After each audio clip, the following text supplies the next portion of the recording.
مفتی خالد الازہری کے اصلاحی بیانات اور وظائف کے لیے مفتی صاحب کا یوٹیوب چینل سبسکرائب کریں۔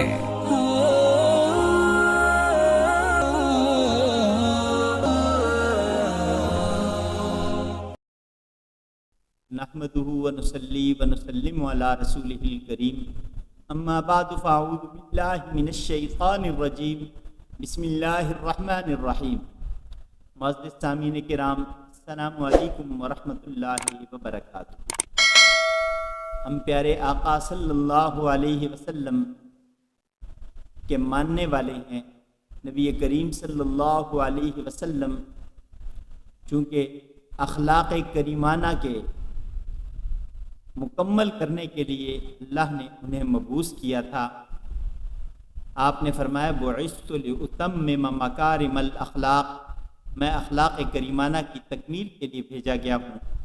میرے پیارے آقا صلی اللہ علیہ وسلم کی حیات طیبہ چونکہ ایک ضابطہ حیات ہے، آپ صلی اللہ علیہ وسلم نے لوگوں کو جینا سکھایا، جینے کا طریقہ سکھایا۔ آپ صلی اللہ علیہ وسلم نے زندگی گزارنے کے اصول بتائے۔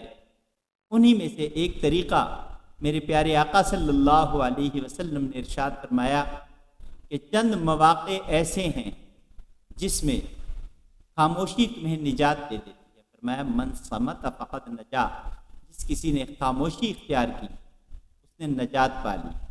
اب چند مواقع ایسے ہیں، ان مواقع پہ بولنا انسان کو وہ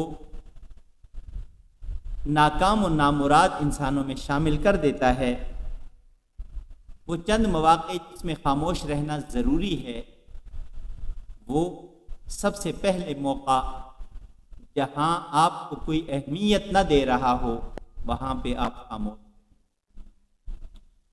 جب آپ کو کوئی سننا نہ چاہ رہا ہو آپ خاموش رہیں، اس وقت بولیں جب کوئی آپ سے تقاضا کرے تو اس وقت پھر آپ کی بات کی اہمیت ہوگی، وگرنہ خاموشی میں زیادہ بہتری ہے۔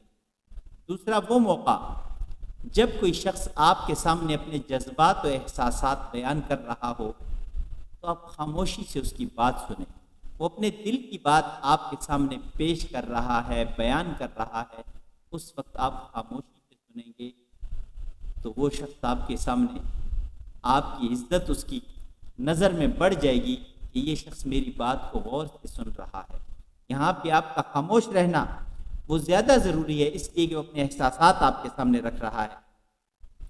دوسرا وہ جگہ وہاں خاموش رہنا بہتر ہے جہاں باقی سب بول رہے ہوں تو آپ کی آواز باقی آوازوں میں دب رہی ہو، بہتر ہے کہ خاموش رہیں۔ خاموش رہیں گے تو آپ معزز رہیں گے، اور اگر جب باقی آوازوں کے اندر آپ بھی بول رہے ہوں گے تو آپ کی آواز کی اہمیت ختم ہو جائے گی۔ جب کوئی شخص آپ کے سامنے اپنی بات کر رہا ہو تو آپ خاموش رہیں، اور جب آپ بات کر رہے ہوں وہاں کوئی آپ کو بار بار ٹوک رہا ہو تو بہتر ہے کہ ایسی جگہ پہ بات ہی نہ کریں، خاموش رہنا۔ کوئی آپ کی بات کو ٹوک رہا ہے تو ٹوکنے سے بہتر ہے کہ آپ خاموش رہیں۔ اس نے آپ کی بات ویسے بھی نہیں سننی، اس نے ٹوکتے رہنا ہے، بیچ میں بولتے رہنا ہے، تو بہتر ہے کہ آپ خاموش رہیں۔ ایک وہ وقت جب آپ کچھ سوچ رہے ہوں تو سوچتے وقت مکمل توجہ کے ساتھ سوچیں، اس لیے کہ آپ کی سوچ تعمیری سوچ کے اندر بولنا پھر آپ کی سوچ کو متاثر کر سکتا ہے۔ ایک وقت وہ جب آپ کو خاموش رہنا ہے، جب آپ کو غصہ آ رہا ہو تو غصے کے وقت خاموش رہیں۔ جب آپ خاموش رہیں گے تو کوئی غلط بات نہیں کریں گے، نہ کوئی غلط بات کریں گے اور نہ آپ کوئی غلط فیصلہ کریں گے، اس لیے خاموشی بہتر ہے۔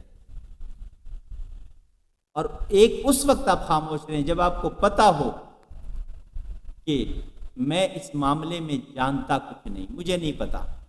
جب آپ کو نہیں پتہ تو آپ کا بولنا بنتا ہی نہیں، خاموش رہیں، جسے پتہ ہے اسے سنیں۔ اور دوسرا اس وقت بھی خاموش رہیں جب کوئی شخص آپ کے سامنے کوئی واقعہ بیان کر رہا ہو اور آپ اس واقعے کے بارے میں نہیں جانتے، اس کے درمیان بولنا یہ بھی مناسب نہیں ہے۔ یہ چند مواقع ہیں جس پہ خاموش رہنا یہ آپ کے لیے بہتر ہے۔ تو نبی کریم صلی اللہ علیہ وسلم کا یہ ارشاد کہ جو چپ رہا، خاموش رہا، اس نے نجات پائی، ان تمام معاملات میں ہے۔ جہاں آپ کو نہیں بولنا آپ نہ بولیں، جہاں آپ سے تقاضا کیا جائے اور آپ کا بولنا ضروری ہو اس جگہ پہ ضرور بولیں، اپنے حق کے لیے ضرور بولیں۔ جہاں پہ آپ کا حق ہے وہاں پہ خاموش نہ رہیں، وہاں بولیں، اپنے حق کے لیے بولیں۔ جہاں ظلم ہو رہا ہے ظلم کے خلاف بولیں، جہاں کوئی زیادتی کر رہا ہے زیادتی کے خلاف بولیں، اور کسی دوسرے پہ بھی ظلم ہو رہا ہے وہاں پہ بھی بات کریں۔ کسی مسلمان کے ساتھ ظلم ہو رہا ہے اس کے لیے بھی آواز اٹھائیں، لیکن ایسی جگہوں پہ بولنا جہاں آپ کے بولنے کی اہمیت نہ ہو وہاں خاموشی بہتر ہے۔ اللہ تبارک و تعالیٰ سے دعا ہے کہ اللہ تبارک و تعالیٰ ہمیں پیارے نبی صلی اللہ علیہ وسلم کی سنتوں کو اپنانے کی توفیق نصیب فرمائے۔